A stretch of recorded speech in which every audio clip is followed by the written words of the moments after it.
வணக்கம். நான் இப்பொழுது மீள் மாற்றம் மீளா மாற்றத்தை பற்றி இப்போ உங்களுக்கு புரிய வைக்க போகிறேன்.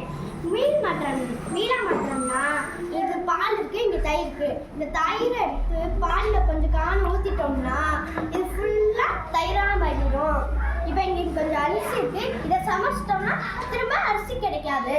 இங்கே மெழுகுவர்த்தி இருக்கு, இந்த மெழுகுவர்த்தியை வந்து நம்ம தீ பிடிச்சி வச்சிட்டோம்னா திரும்ப இதெல்லாம் உருகினா திரும்ப நம்மளுக்கு மெழுகுவர்த்தி கிடைக்காது. இந்த முட்டை இருக்குது, இந்த முட்டையை கோழி வந்து அடைக்குட்டி வச்சுச்சுன்னா கோழி கொஞ்சம் பொரிச்சிடும், திரும்ப முட்டை கிடைக்காது. எனவே இது பூரா மீளா மாற்றம். மீள் மாற்றம்னா இந்த பேப்பர் வச்சுருக்கேன், இதை கப்பலை செஞ்சுட்டேன்னா திரும்ப இதை பிரிக்க முடியும். பிரிச்சுட்டா இது மீள் மாற்றம். இந்த லப்பர் பேண்ட் இருக்கு, இந்த லப்பர் பேண்டை இழுத்து விட்டுட்டோம்னா திரும்ப பழைய நிலைமைக்கு வந்துடும். இது ஒரு மீள் மாற்றம். ஃப்ரீசரில் போய் கொஞ்சம் தண்ணியை ஊற்றி வச்சுட்டோம்னா நம்மளுக்கு ஐஸ் கட்டி கிடச்சிரும். திரும்ப இதை வந்து கொஞ்சம் நேரம் கழிச்சு வெளியே வச்சிட்டோம்னா இது வந்து நம்மளுக்கு தண்ணியாக கிடச்சிரும். நன்றி.